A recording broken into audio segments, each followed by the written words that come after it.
अपने सीरीज़ को कंटिन्यू करेंगे और बात करेंगे अपने यूनिट 9, यानी हमारे चैप्टर का नाम है विटल विलेजेस थ्राइविंग टाउन्स। तो यानी कि अभी तक हमने कल की क्लास में आपके मॉर्निंग के बारे में कवर किया था। आज हम आगे बात करेंगे आपके टाउन से रिलेटेड। चलिए स्टार्ट करते हैं अपनी आज की क्लास को। अगर आपने बाकी की क्लासेस नहीं देखी है तो आप प्लेलिस्ट में चेकआउट कर सकते हैं। आज हम बात करेंगे आपके आयरन टूल्स और एग्रीकल्चर। ठीक है, जैसे कि आप सभी जानते हैं कि आयरन टूल्स का यूज़ हमने यहाँ पर कब देखा था, आपकी 6 सेंचुरी BC, छठी शताब्दी ईसा पूर्व में। और ये वो समय था जब लोगों ने आपके आयरन यानी लोहे का यूज़ करना स्टार्ट कर दिया था। और उस टाइम पर जो चीज़ बनती थी वो आपके आयरन और स्टील। अब लोगों का ये एक इंपॉर्टेंट पार्ट था जब लोगों की डेली लाइफ में उन्होंने इसका यूज़ करना स्टार्ट किया। उसके बाद देखोगे कि use of iron began in the subcontinent about 3000 year ago. तो जैसे कि यहाँ पर आप देख सकते हो कि यहाँ पर लोगों ने आयरन का यूज़ करने की शुरुआत आज से 3000 साल पहले की थी। तो मैंने जैसे कि आपको हर एक वीडियो में बताया था, लेकिन आप में से कई ऐसे होंगे जो चैनल पर फर्स्ट टाइम होंगे और हमारी वीडियो को फर्स्ट टाइम देख रहे होंगे। तो याद रखना, यहाँ पर जितनी भी चीज़ें मैंने हाईलाइट कर रखी है ये आपके एग्जाम पॉइंट ऑफ व्यू से इंपॉर्टेंट है। अब चाहे आपके एग्जाम 1 वर्ड से पूछा जाए, चाहे आपके एग्जाम में स्टेटमेंट से क्वेश्चन आए, उसके लिए आपको NCERT की जो ये सीरीज़ है ये हर एक एग्जाम के लिए हेल्पफुल है। तो ये सारी चीज़ें आपको याद रखनी है। तो हमारे एग्जाम में ये भी पूछा जाता है जब स्टेटमेंट का क्वेश्चन आता है कि आयरन की जो शुरुआत है वो आज से कितने साल पहले हुई थी। तो राइट आंसर क्या होगा, 3000 ईयर अगो। और यहाँ पर आप देखोगे उस टाइम पर जो लार्जेस्ट कलेक्शन था आयरन टूल और वेपन्स का हमें देखने को मिलता है, जो कि कहाँ पर फाउंड हुआ था, इन द मेगालिथिक ब्यूरियल। ठीक है, मेगालिथिक ब्यूरियल के बारे में हम प्रीवियस चैप्टर्स में ऑलरेडी डिस्कस कर चुके हैं। अगर आपने नहीं पढ़ा तो उसको चेकआउट जरूर करना। नेक्स्ट हम बात करेंगे आज से 2500 साल पहले की यहाँ पर बात की जा रही है, जब हमें किसके एविडेंस मिलते हैं, evidence for the growing use of iron tools. यानी हमारा वो समय था कि जब वो यहाँ पर धीरे धीरे आयरन टूल्स का जो यूज़ है वो बढ़ता चला गया था। अब उसमें क्या क्या आता है, लाइक आपके एक्सिस जो कि ये लोग यूज़ करते थे अपने जंगलों को साफ करने के लिए।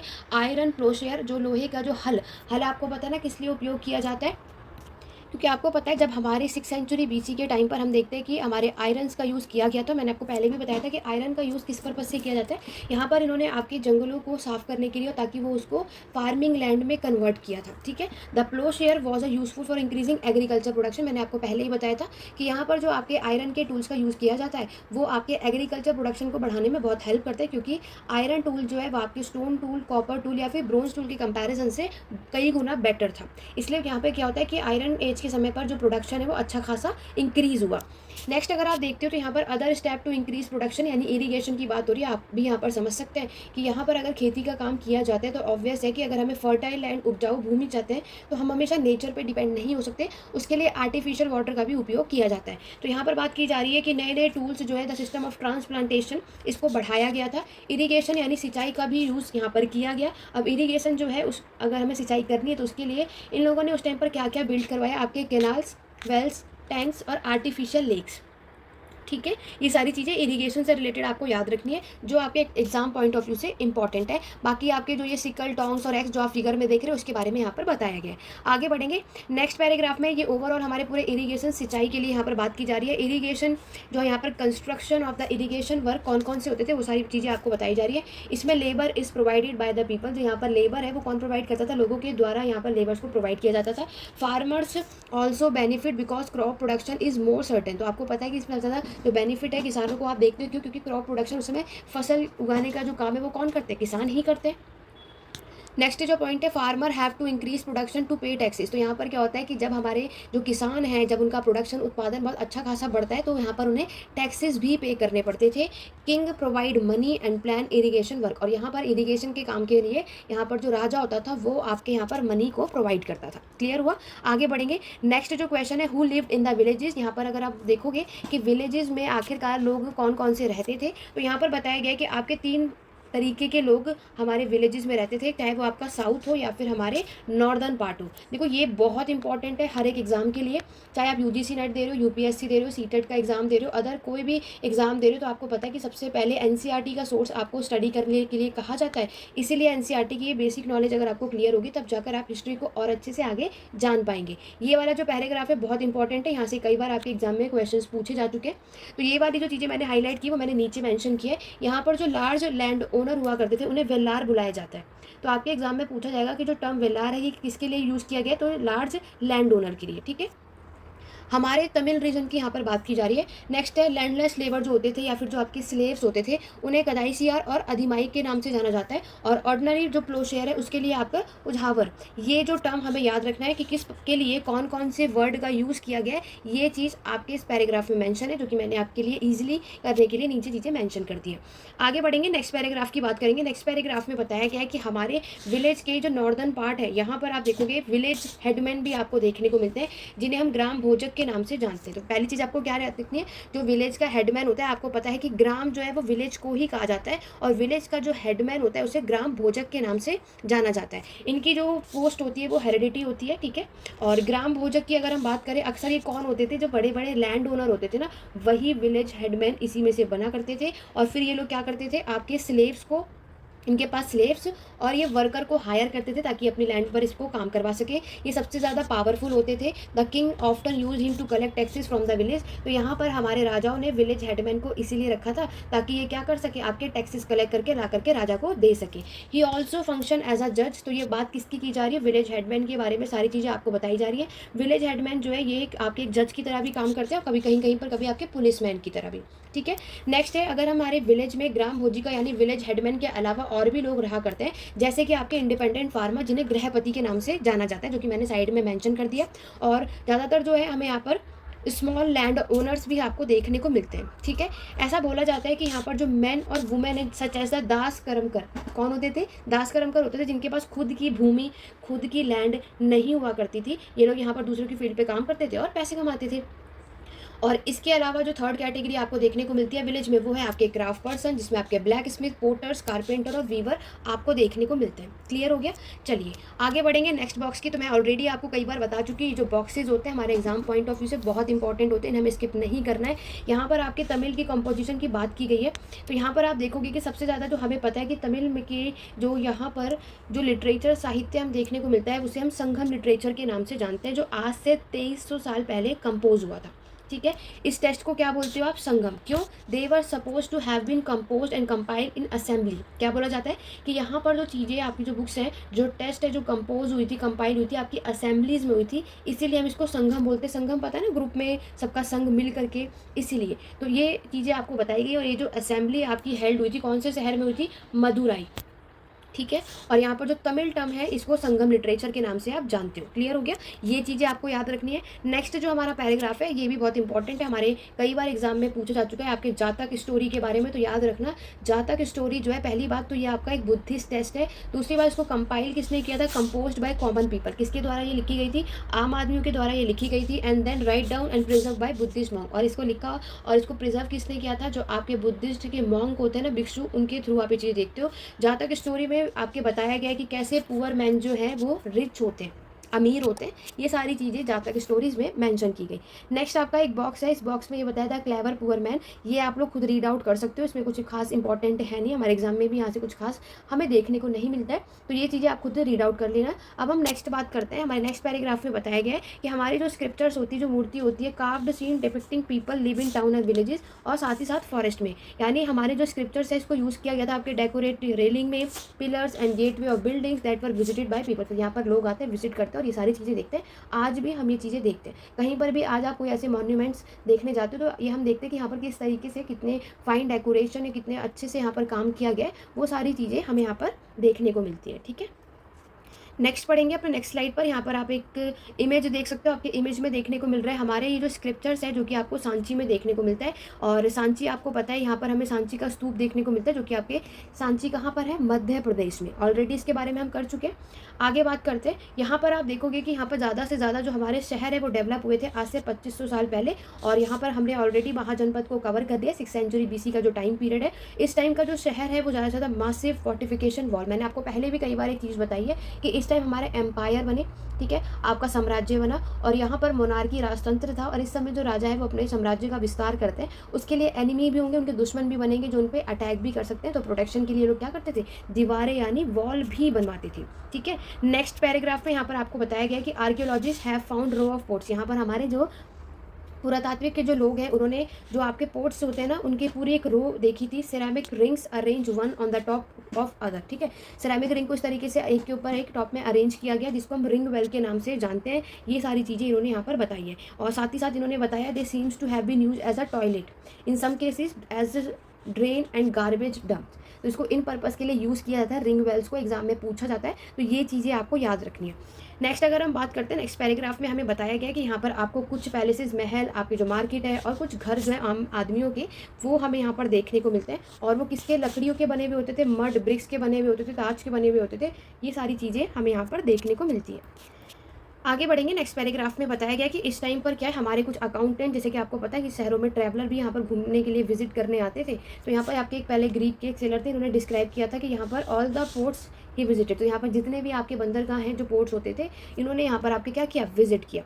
और सबसे पहले ना बरहुच, ये वेरी इंपॉर्टेंट है, याद रखना। जो ग्रीक नेम है इनका बरहुच, यहाँ से देखो क्या एग्जाम में, ये इंपॉर्टेंट बॉक्स है आपके एग्जाम में, यहाँ से क्वेश्चन देखने को मिल जाता है। यहाँ पर जो आप देखोगे कि आपकी जो चीज़ें इंपोर्ट और एक्सपोर्ट, याद रखना एग्जाम में इंपोर्ट और एक्सपोर्ट पूछते हैं, लेकिन जो गुड्स के नेम है वो एक्सचेंज कर देते हैं, ठीक है। एक्सपोर्ट का इंपोर्ट में लिख देंगे, इंपोर्ट का एक्सपोर्ट में। तो ये चीज़ें आपको याद रखनी है। यहाँ पर आपको देखने को मिलेगा कि जो चीज़ें एक्सपोर्ट होती थी वो था आपका wine, copper, tin, lead, coral, ठीक है, और आपके गोल्ड, सिल्वर कॉइन। और कोई चीज़ अगर इंपोर्ट हम करते हैं तो एक्सपोर्ट भी क्या क्या चीज़ें होती है, तो आपके आइवोरी, आपका अगेट, कार्लिनियन, कॉटन, सिल्क और परफ्यूम। एक्सपोर्ट इंपोर्ट को याद रखना, एग्जाम में पूछा जाता है।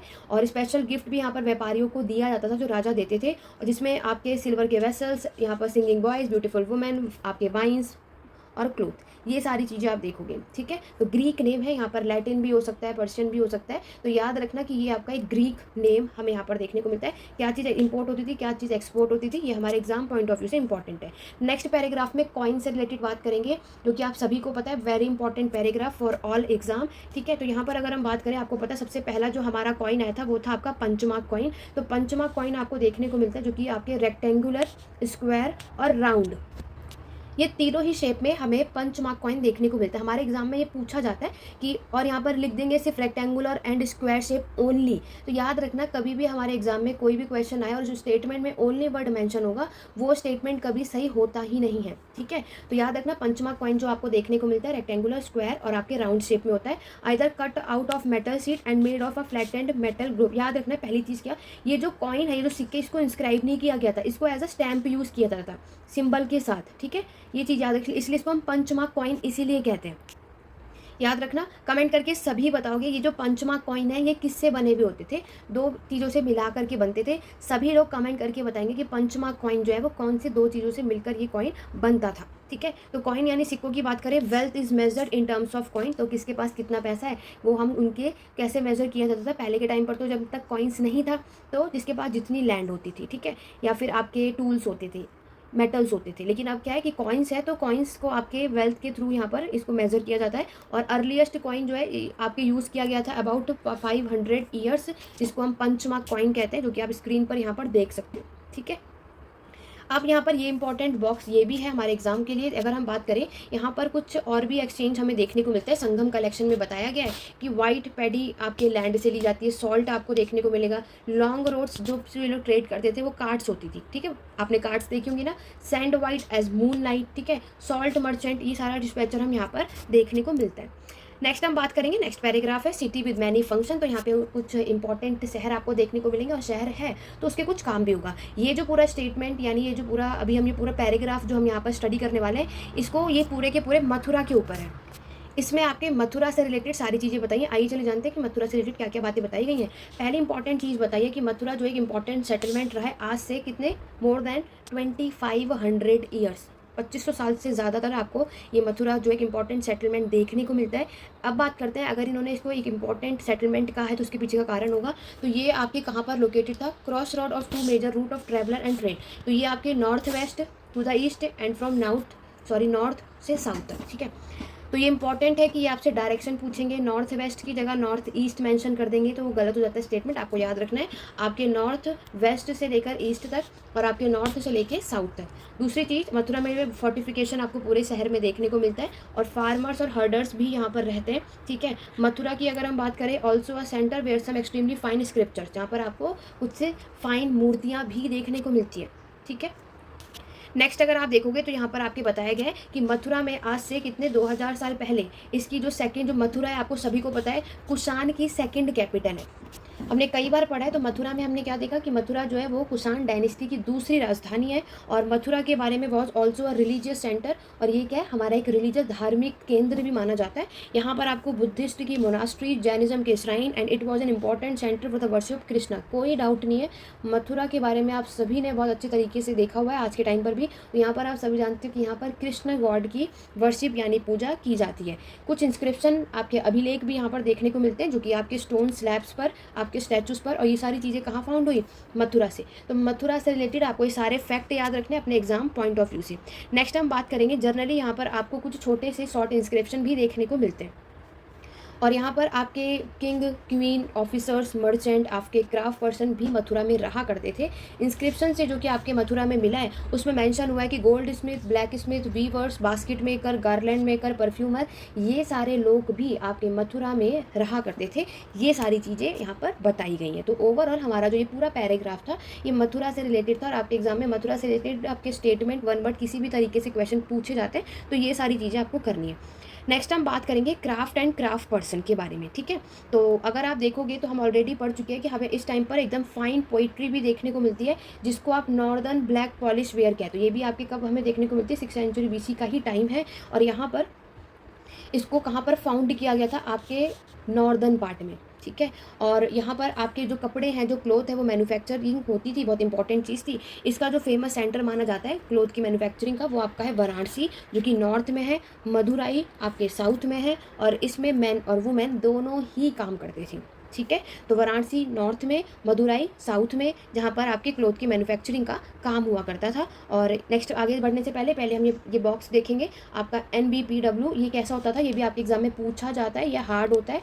Wheel made metallic looking ware with a shiny black surface. Hard की जगह सॉफ्ट भी लिख सकते हैं वो, तो कंफ्यूज नहीं होना। The potter use to expose the earthenware to very temperature, high temperature, ठीक है। तो ये जो यहाँ पर जो पोर्टर्स यूज़ करते थे, तो उनका टेम्परेचर कितना रखते थे, वो हाई रखते थे। आपके एग्जाम में स्टेटमेंट में हाई की जगह लो लिख देंगे, तो ये आपको कंफ्यूज नहीं होना है। और ये एक fine black slip was also applied on this which gave the pottery mirror like shine. तो ये क्या करते थे, एक फाइन ब्लैक स्लिप यहाँ पर अप्लाई करते थे, ताकि इनके जो पोट्री जो बर्तन है एक मिरर की तरह क्या करे, शाइन करे।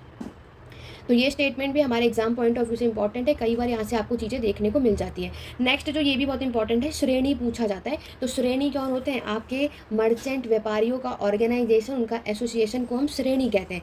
ये श्रेणी जो है, ये क्राफ्ट पर्सन आपकी जो क्या प्रोवाइडेड ट्रेनिंग, इनको ये आपके रॉ मटेरियल देते हैं और फिनिश प्रोडक्ट को ये डिस्ट्रीब्यूट करते हैं। श्रेणी जो है वो आपके एक तरीके के व्यापारी होते हैं, ठीक है, जो ट्रेड करते हैं। और श्रेणी ऑल्सो सब ए बैंक, और जो बैंक का काम भी ये सब कुछ यहाँ पर देखते हैं, ठीक है। ये सारी चीज़ें आपको श्रेणी से रिलेटेड याद रखना है, आपके एग्जाम में पूछा जाता है। नेक्स्ट जो पैराग्राफ है वो आपकी स्पिनिंग और वीविंग के बारे में याद रखना। तो स्पिनिंग और वीविंग का जो काम होता था, ये सारी बातें अर्थशास्त्र में मेंशन है, ये इंपॉर्टेंट सोर्स है। बाकी आप इसको रीड आउट कर सकते हो अपने एग्जाम के लिए, अदरवाइज यहाँ से ज़्यादा कोई खास चीज़ें देखने को नहीं मिलती।